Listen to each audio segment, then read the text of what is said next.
Je me souviens d'une dame en Grande-Bretagne qui ne croit pas en la transfusion sanguine. Ok, vous savez, il y a des gens qui ne pensent pas qu'il faut faire ça. Hein. C'est des gens qui pensent absolument pas qu'il faut le faire. Même s'ils sont en danger, à quel état, à quel niveau, vous ne transfusez pas le sang. Ok, ce sont des gens qui sont prêts à mourir pour ça. Pourquoi ils le font? C'est pour des raisons généralement spirituelles.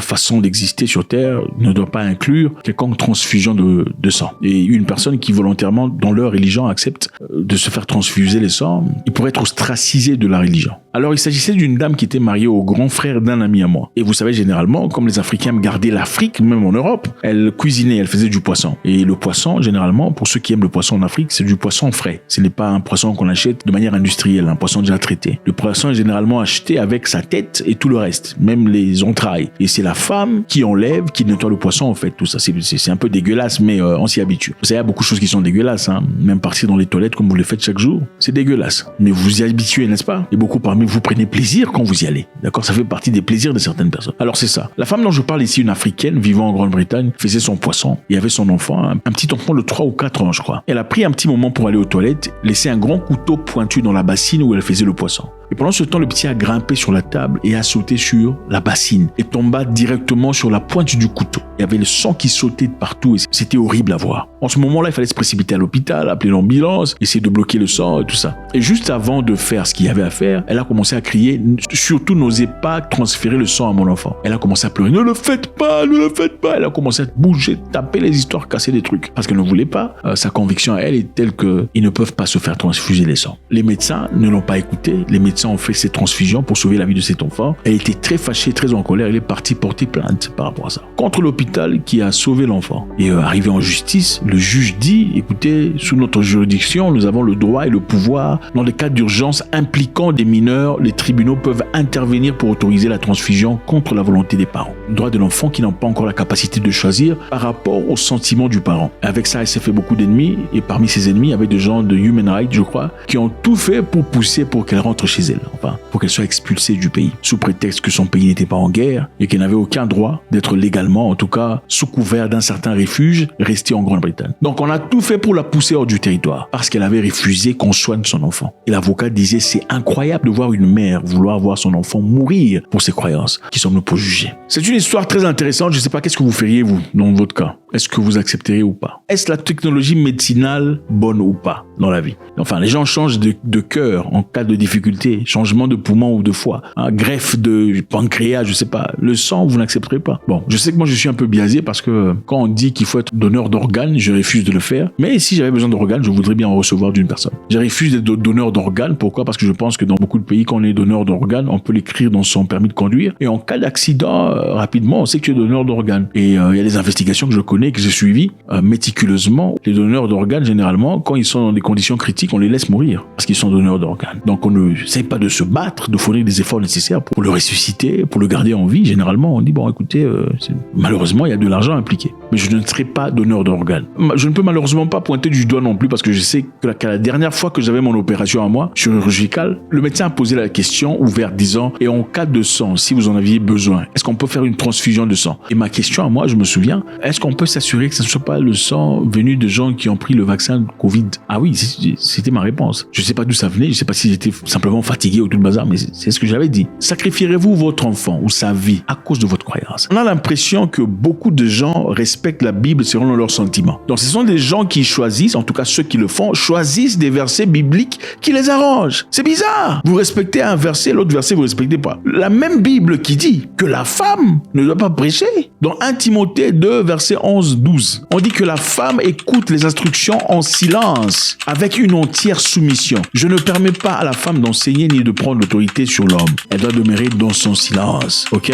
Les gens vous diront, bon écoutez, ce verset ça a été dit par qui? C'était un apôtre Paul qui disait à son église. Absolument, bon, écoutez, si c'est Paul, il faut couper ces pages de la Bible, il faut jeter, puisque ça n'a aucune importance. 1 Corinthiens 14, 34, 35, que les femmes se taisent dans l'assemblée, car il ne leur est pas permis de parler, mais qu'elles soient soumises comme le dit aussi la loi. Si elles veulent s'instruire sur quelques points, qu'elles interrogent leur mari à la maison, car il est malséant qu'une femme parle dans l'église. C'est le même livre qui le dit. Bizarrement, il y a des histoires qu'on veut suivre et d'autres histoires qu'on rejette carrément. On dit non, Jésus a écarté ça. C'est bizarre.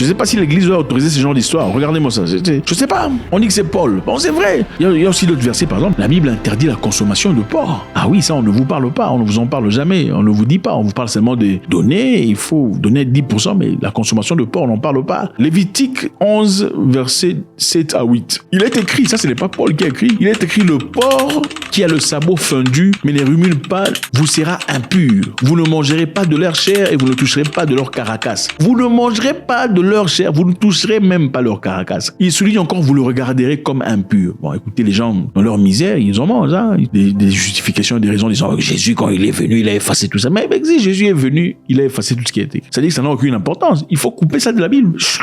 J'étais brûlé. C'est encore écrit en Deutéronome 14, 8, l'interdiction de la consommation de porc. Mais bon, les gens qui sont affamés vont vous justifier ça n'importe comment. Certains versets, vous voulez suivre. On dit, vous n'approchez pas du sang. Là, vous ne voulez pas prendre de transfusion sanguine. Mais quand on vous dit, la femme ne prêche pas, là, ça vous dérange. Quand on vous dit, mangez pas le porc, là, ça vous dérange. Je pense qu'il est important, en parlant de sang, on parlait de sang ici précédemment, d'une femme, une maman qui a refusé la transfusion sanguine pour son enfant. Les docteurs ont intervenu, ont fait la transfusion de sang. La femme a porté plainte, espérant pouvoir gagner. L'État a jugé que la femme avait tort. Et on a poussé pour qu'elle soit expulsée du pays. Le sang, ok, c'est bien de pouvoir savoir qu'on peut avoir le sang, pour ceux qui en font en tout cas, pour pouvoir sauver des vies. Mais d'où ça vient, ok? Comment est-ce que ça a commencé? C'est une très belle histoire, très intéressante, de cette personne ici, Charles Richard Drew, un Afro-Américain, né en 1904. C'est lui qui a découvert les meilleures méthodes pour conserver le plasma sanguin, qui se garde plus longtemps que le sang entier. Ses travaux à lui ont permis de stocker et de transporter le sang sur de longues distances. C'est lui qui a développé ça. À une époque, il y avait le racisme qui battait son plein comme pas possible. C'est grâce à lui, évidemment, qu'on a créé la banque de sang.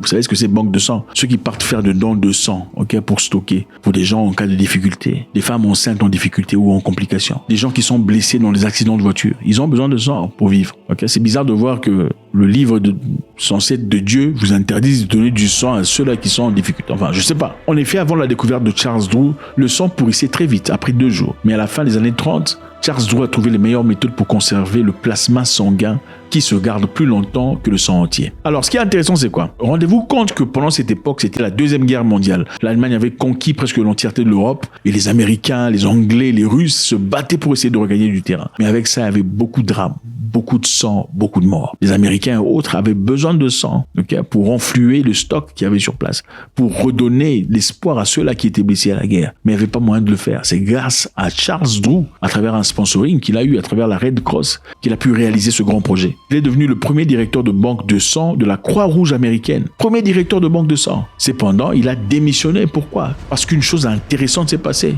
Le monsieur a fabriqué une technique pour garder le plasma de sang, ok, afin que quelconque personne qui soit blessée puisse retrouver la vie. Ce qui s'est passé, c'est quoi? On a fait des stocks de sang, des banques de sang. On a commencé à séparer le sang des noirs, des sangs des blancs. C'était stocké séparément. Les militaires blancs ne voulaient pas être transfusés par le sang noir. Pourquoi? Parce qu'ils pensaient, certains, que voilà, si on me faisait une transfusion sanguine de noir, peut-être que je commencerais à réfléchir comme un noir, enfin bref, ou peut-être ma peau va changer, on ne sait pas, c'est un peu ça. Donc, beaucoup des militaires blancs ont refusé le sang noir. Et Charles Drew était très touché. Ce qui l'a vraiment dérangé et l'a poussé à démissionner, c'était en proteste contre la politique raciste de l'armée américaine qui imposait la ségrégation du sang selon les races. Malgré l'absence totale de justification scientifique, l'armée américaine finalement a accepté ça. Au départ, c'était les militaires qui refusaient.